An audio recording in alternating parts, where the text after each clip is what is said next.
거룩하신 하나님 아버지, 저희에게 주신 은혜와 사랑이 크고 무궁하지만 우리는 그 사랑과 그 은혜에 보답하지 못하고 날마다 우리의 연약함 속에 빠져 있음을 고백합니다. 주여, 그 미래로 주옵시고 새로운 힘과 능력을 우리 모두에게 부어 주시옵소서. 낮엔 해처럼 밤엔 달처럼 선한 영향력을 끼치는 제가 되도록 이끌어 주시옵소서. 힘과 능력 주셔서 주의 주신 사명 감당하는 저희 모두가 되게 해 주옵소서. 모든 말씀을 듣는 시간입니다.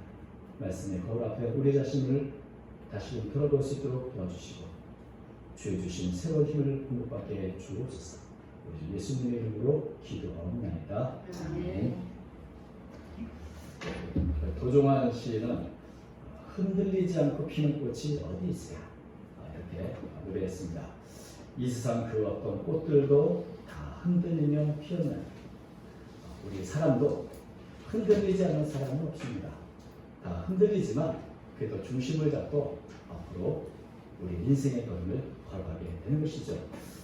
그런데 다윗은 내 인생은 이제 결코 흔들리지 않을 것이다 이렇게 믿었던 적이 있었습니다.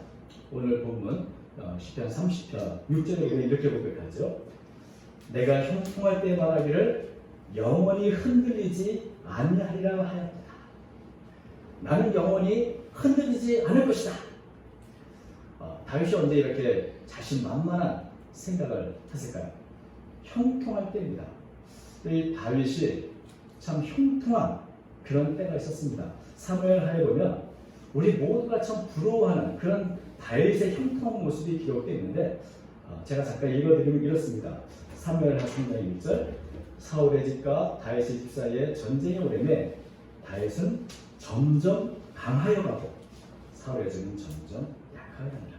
사무엘하 5장 10절 만군의 하나님 여호와께서 함께 계시니 다윗이 점점 강성하여 갑니다.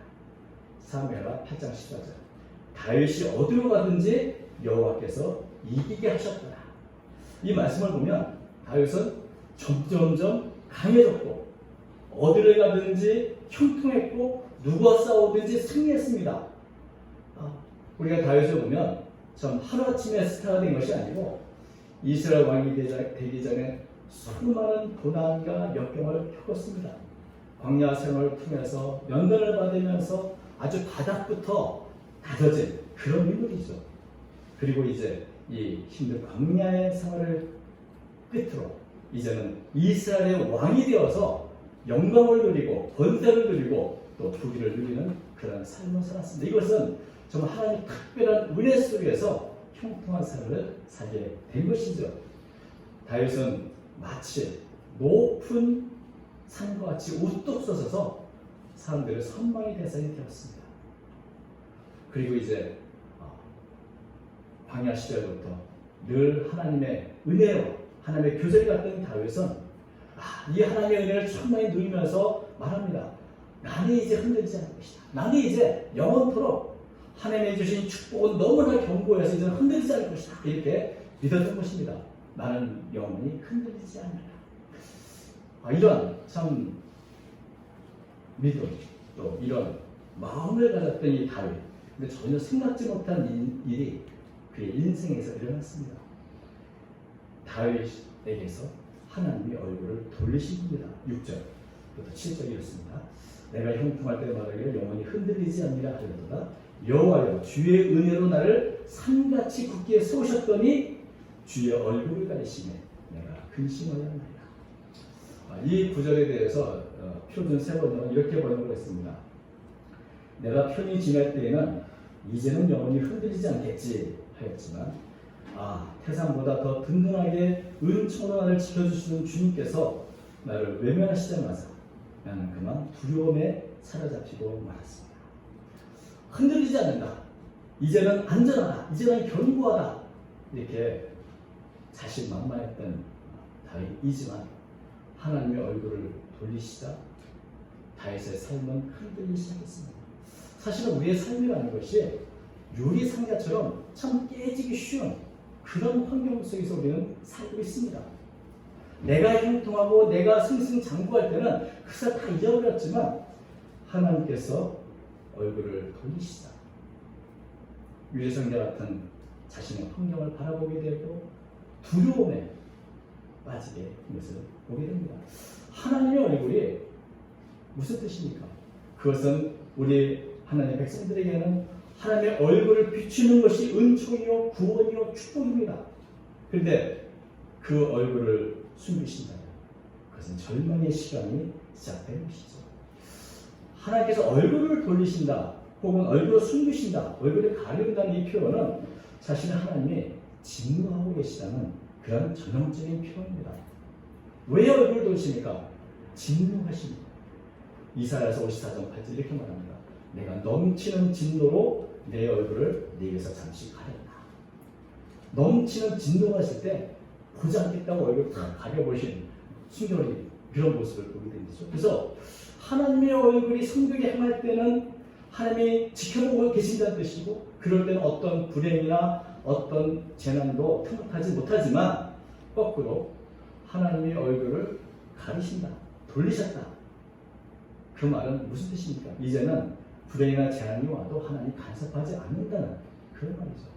하나님이 지켜보실 때 너무나 안전하게 흔들리지 않는 산과 같은 그런 형통한 평안을 누렸던 다윗이지만 하나님의 얼굴을 돌리시는 생각지 못한 그런 모든 재난이 언제든지 찾아올 수 있는 그런 지경에 빠지게 한 것입니다. 하나님의 얼굴을 돌리시면 도대체 무슨 일이 일어날지도 가늠할 수가 없게 되는 거죠. 뿌리부터 흔들릴 수 있는 그런 상황을 다윗은 너무나 잘 알고 있습니다. 그러기에 그는 불안해했고 그는 흔들렸고 평안을 누리지 못했습니다. 그리고 또한 다윗은 그로 인해서 고통스러운 삶을 살게 됐죠. 그런데 하나님께서 크게 사랑하시는 다윗, 형통하게 하셨던 다윗에게서 왜 그 얼굴을 돌리셨을까요? 왜 하나님은 다윗에게 얼굴을 돌리고 외면하셨을까요? 왜 진노하셨을까요? 구체적인 이유에 대해서 우리는 알 수 없습니다. 그런데 다윗에게는 하나님의 얼굴을 돌리시고 외면하셨다는 것을 깨닫는 순간 혹시 너 때문에 그런가? 라고 하는 것이 떠올랐을지 모릅니다. 우리가 성경에 보면 다윗이 하나님 앞에 죄를 지은 적이 많이 있죠. 우리아의 다스가 사건도 그렇고 여러 가지 하나님과의 관계가 단절했던 그런 사건도 있었습니다만은 다윗의 삶 속에 성경이 기록된 주만치였을까요? 여러분, 사람은 다 누구든지 크고 작은 셀 수 없는 죄를 짓고 삽니다. 그 하나하나마다 하나님의 진노하신다면 그 누구도 살아날 수가 없을 것입니다. 그런데 어떤 죄에 대해서는 왜 하나님은 얼굴을 가리시고 진노하십니다. 우리가 이렇게 연약하고 부족하고 왜 모르시지 않는 분이신데 왜 하나님은 얼굴을 돌리실 만큼 진노하십니까? 여러분, 하나님은 다윗의 연약함을 잘 알고 계십니다. 그럼에도 불구하고 왜 하나님은 다윗에게 얼굴을 돌리셨을까요? 누구나 죄를 지을 수 있고 누구나 미끄러질 수 있는 것입니다. 사실 그래서 나는 늘 흔들릴 수 있어. 나는 미끄러질 수 있어. 그래서 늘 조심스러운 우리의 삶을 돌아보며 살아야 됩니다. 그런데 다윗은 지금 형통할 때 굉장히 자신만만하게 나는 영원히 흔들리지 않으리라 할 때 고백을 하고 있는 것이죠. 이런 장담, 나는 이제 흔들리지 않을 거다 라고 하는 장담은 사실 악인들이 하는 아주 전형적인 교만한 말입니다. 시편 10편 6절에 보면 하나님을 업신여기는 악인들은 이런 고백을 합니다. 그의 마음에 이르기를 나는 흔들리지 않냐며 대대로 환난을 당하지 아니하리라 하나이다. 시편 6절입니다.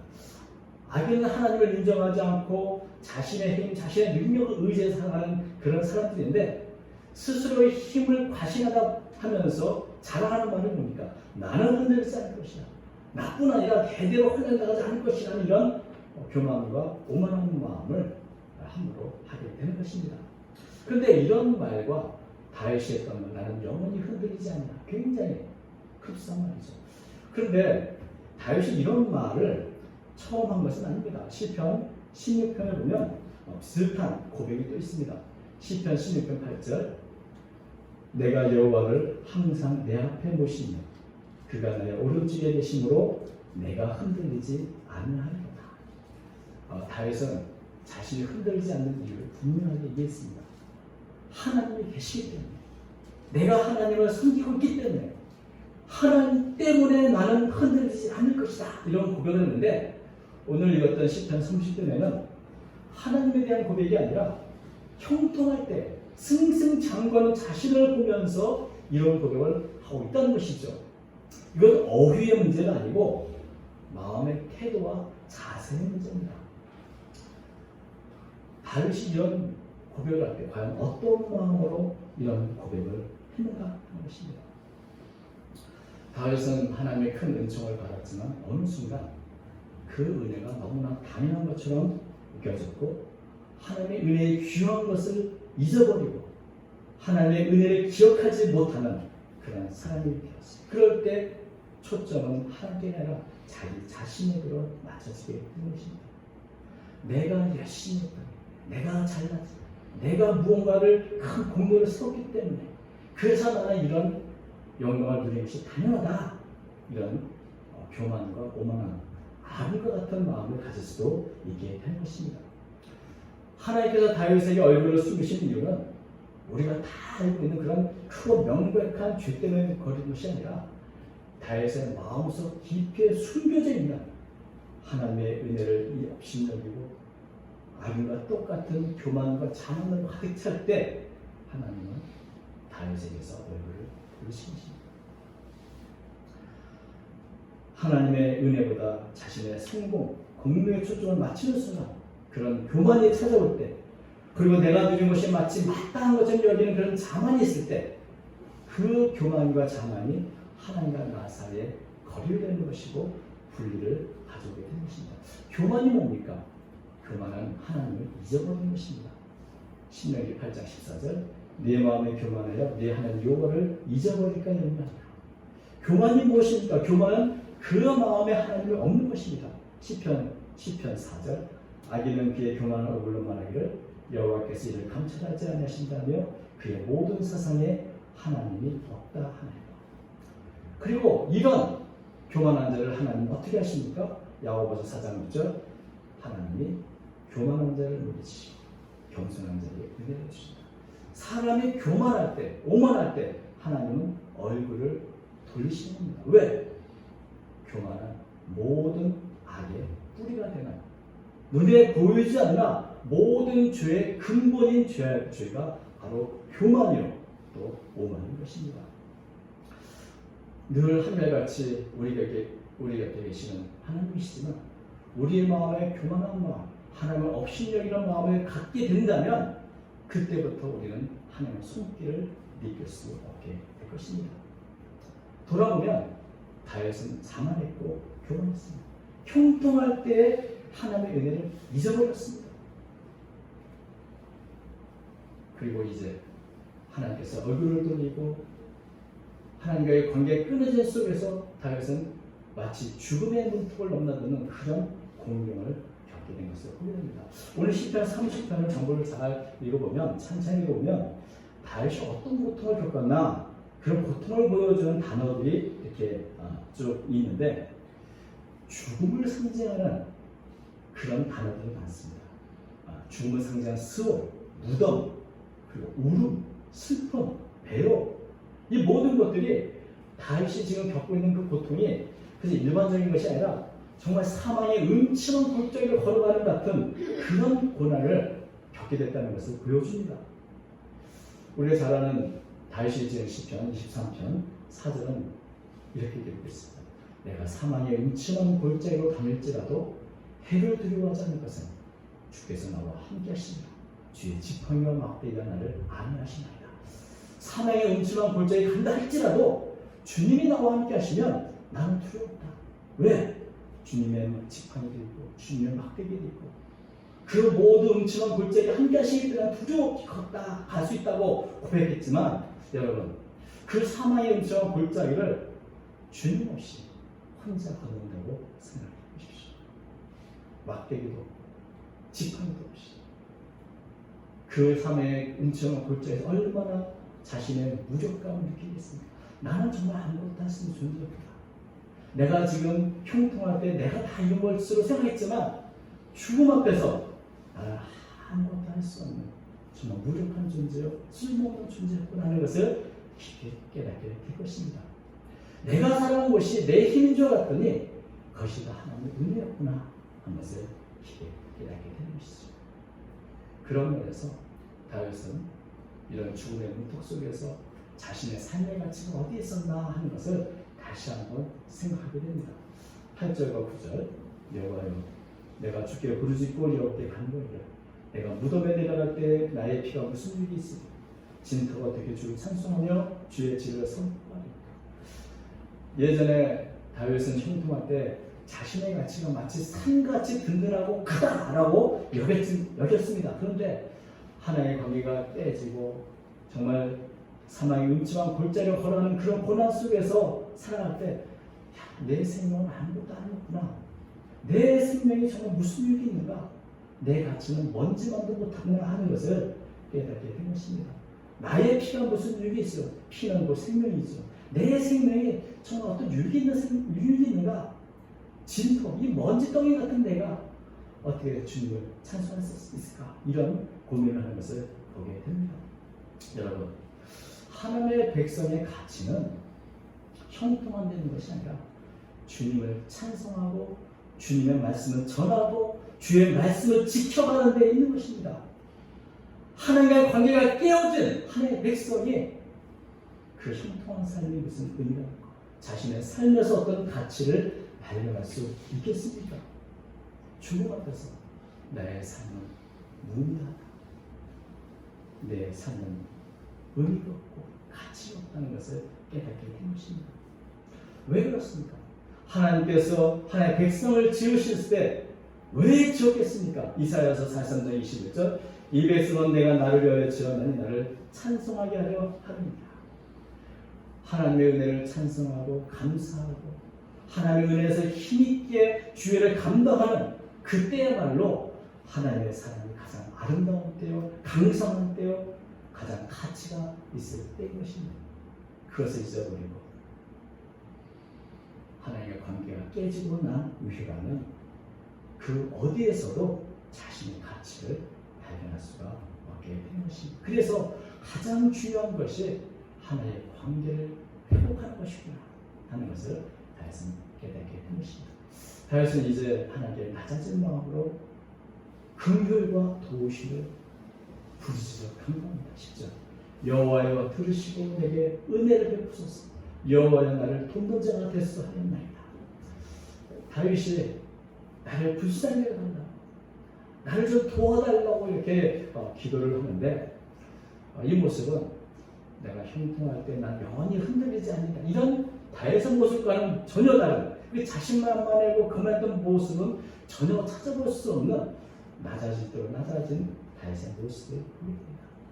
이 기도는 하나님의 긍휼과 도우시야말로 나의 삶의 가장 중요한 삶의 기초였습니다 하는 것을 고백하는 것입니다. 주님이 도와주셔야, 주님이 긍휼히 여기셔야 내가 살 수 있습니다. 나의 삶에 의미가 있습니다. 가치가 있습니다. 이런 고백을 하게 된 것입니다. 우리의 삶의 기초는 어떤 형통함도 아니고 어떤 성공도 아니고 그 무엇을 쌓아둔 것도 아닙니다. 온전히 하나님의 은혜와 긍휼로 이루어진 것입니다.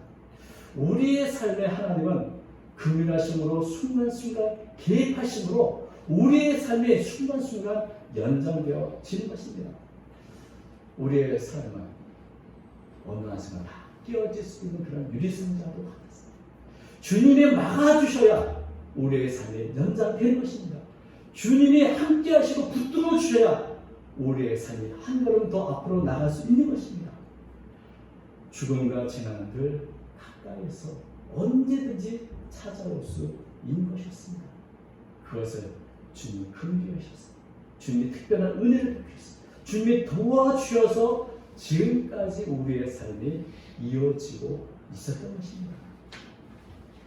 우리가 잊어버렸던, 우리가 깨닫지 못했던 하나님의 은혜는 매일매일 하루하루 우리의 삶 전체가 하나님의 붙드심이 있다는 것이었습니다. 이렇게 다윗은 철저히 낮아진 모습으로 부르짖어 간구했습니다. 여러분, 하나님은 얼굴을 돌리셨지만 귀는 여전히 다윗을 향해 있었습니다. 하나님의 귀는 여전히 다윗을 향해 열려 있었습니다. 이렇게 부르짖어 간구하는 다윗의 기도를 하나님은 들으셨습니다. 그래서 마침내 죽음과 똑같았던 그 재난은 끝이 났습니다. 그래서 다윗은 감격에 찬 고백을 합니다. 11절과 12절. 주께서 나의 슬픔을 빼내어 내게 춤이 되게 하시니 내 베옷을 벗기고 기쁨으로 띠띠우셨나이다. 이는 잠잠하지 아니하고 내 영광으로 주를 찬송하게 하시니 여호와 나의 하나님이여 내가 주께 영원히 감사합니다. 자신의 삶 전체가 그 순간순간 하나님 은혜의 선배라는 것을 깨닫는 순간 다윗은 나에게 이런 은혜를 베푸신 이유가 무엇인가? 그것은 나로 하여금 잠잠하지 말고 하나님을 찬양하는 것이었구나 하는 것을 깨닫게 됩니다. 날마다 하나님께 감사하고 하나님을 찬양하는 그 삶, 그것을 주님 원하시는구나 하는 것을 다윗은 깨닫는 것입니다. 그래서 이런 다짐 속에서 이 시편 30편을 지은 것이죠. 우리 시편 30편 1절부터 우리 3절까지는 읽었습니다. 여호와여 내가 주를 높일 것은 주께서 나를 끌어내사 내 원수로 하여금 나로 말미암아 기뻐하지 못하게 하시니 여호와 내 하나님이여 내가 주께 부르짖음에 나를 고치셨나이다. 여호와여 주께서 내 영혼을 스스로에서 나를 살려서 무덤으로 내려가지 아니하게 하셨나이다. 이런 고백이 나오게 된 것입니다. 그리고 다윗은 자신이 겪었던 경험을 성도들에게 나눕니다. 여러분, 제발 하나님의 그 은혜를 잊지 마십시오. 기억하고 감사하십시오. 4절 그렇게 말하죠. 주의 성도들아 여호와를 찬송하며 그의 거룩함을 기억하며 감사하라. 우리가 아무리 큰 은혜를 입고 그래서 평안하고 형통한 삶을 누리고 있다 할지라도 우리가 그 평안에 도취되고 그래서 나태에 빠지고 안일한 삶에 빠져서 하나님의 은혜를 잊어버리는 그 순간 오히려 우리가 생각지 못한 흔들림, 깨어짐을 경험하게 될 것입니다. 나는 아무 문제가 없다 하는 그때야말로 가장 위험할 때라는 것입니다. 그래서 우리는 순간순간 하나님의 은혜를 기억하고 감사하고 흔들다. 우리가 언제나 흔들릴 수 있다. 우리의 삶은 언제든지 깨질 수 있다. 그렇기 때문에 우리는 언제나 하나님을 붙잡고 하나님의 은혜를 생각하고 하나님께 가까이 나아간다. 그것이 우리의 삶을 안전하게 하는 가장 큰 비결이라는 것입니다. 하나님께 가까이 가면 갈수록 우리의 삶은 점점 든든해져 갑니다. 하나님께 가까이 가면 갈수록 우리는 더 안전해져 갑니다. 그러나 그 속에서 우리가 스스로 평온에 도취된다면 하나님께서 우리 얼굴을 돌리시는 것입니다. 우리의 삶은 우리가 생각지 못한 깨어짐 속에 있게 되는 것입니다. 우리의 평화와 안전이 주님께 있다. 이것을 다윗은 성도들에게 말하는 그의 거룩함을 기억하며 감사할 것을 권면하고 있습니다. 그래도 만약에 사람이니까 흔들리고 미끄러지고 그래서 하나님께서 내게 얼굴을 돌리실 때가 있다면 그때도 기억하기를 그의 노여운 장관 5절 그 은총은 평생이다. 저녁에는 울음이 깃들지라도 아침에는 기쁨이 오리라. 이 하나하나가 다윗의 자신이 겪었던 경험이죠. 가장 높은 자리에서 형통했던 다윗이 가장 낮은 자리까지 떨어진 그런 경험을 하고 얻은 것이 뭡니까? 주님이 내게 놓인 얼굴을 돌리시면서 그것은 잠깐이고 주님은 여전히 우리를 사랑하사 은총을 평생 베푸시기 원하는 분이다. 우리가 저녁에 울음 속에 주 앞에 회개한다면 아침에는 기쁨으로 오시는 고백을 하고 있는 것입니다. 하나님의 은총은 하나님의 노여움보다 크시다. 노여움은 잠깐이요 은총은 평생이다. 저녁에는 울으면서도 아침에는 반드시 기쁨으로 오시다. 그 자비하신 하나님의 성품을 믿고 하나님 나갈 때 하나님은 우리에게 회복의 기쁨을 주시는 것입니다. 오늘 20편 30편은 하나님의 자녀인 우리가 우리 삶에서 가장 중요한 것이 무엇인가? 그것은 하나님의 관계이고 하나님의 은혜를 기억하고 감사와 찬양의 삶을 사는 것이라는 것을 알려주고 있습니다. 이것을 잊어버리면 성도의 삶에서 가치와 의미는 사라지게 될 것입니다. 성도의 삶의 가장 중요한 것은 하나님의 관계 그리고 하나님께서 주신 은혜에 대한 감사와 찬양 그것이 우리의 삶의 기초이기도 하고 목적이기도 하고 우리의 삶을 가치 있게 해주는 것입니다. 만약에 우리의 삶에 감사와 찬양이 식었다면 그것은 굉장히 하나님의 관계가 위태롭고 불완전한 상태라는 것을 보여주고 있는 것입니다. 우리는 오늘 말씀을 통해서 우리가 날마다 순간마다 하나님의 은혜를 기억하고 감사합니다. 나와 하나님이 어떤가 이것을 좀 점검해 볼 수 있기를 합니다. 우리는 영원히 흔들리지 않는 존재가 아니라 언제든지 흔들릴 수 있고 언제든지 미끄러질 수 있고 언제든지 넘어질 수 있는 그런 존재입니다. 그래서 순간순간 자신을 돌아보면서 하나님을 바라보고 하나님께 더 가까이 또 주님과의 관계를 연결해주는 이 찬양과 기도, 감사를 잊어서는 안 되는 것입니다. 우리의 삶의 자리에서 날마다 주의 주신 은혜가 무엇인지를 늘 기억하고 감사와 찬양의 삶을 살아가는 정말 여러분 되시기를 주님의 이름으로 축원합니다. 기도하겠습니다. 거룩하신 하나님 아버지, 오늘 다윗의 시편을 통해서 우리에게 우리의 삶을 돌아볼 수 있는 기회를 주신 것을 감사합니다. 우리에게 주신 은혜가 얼마나 큰지 또 얼마나 신이란지 그것을 우리가 잊고 살아갈 때가 많은 것을 고백합니다. 주여 긍휼히 여겨 주옵소서.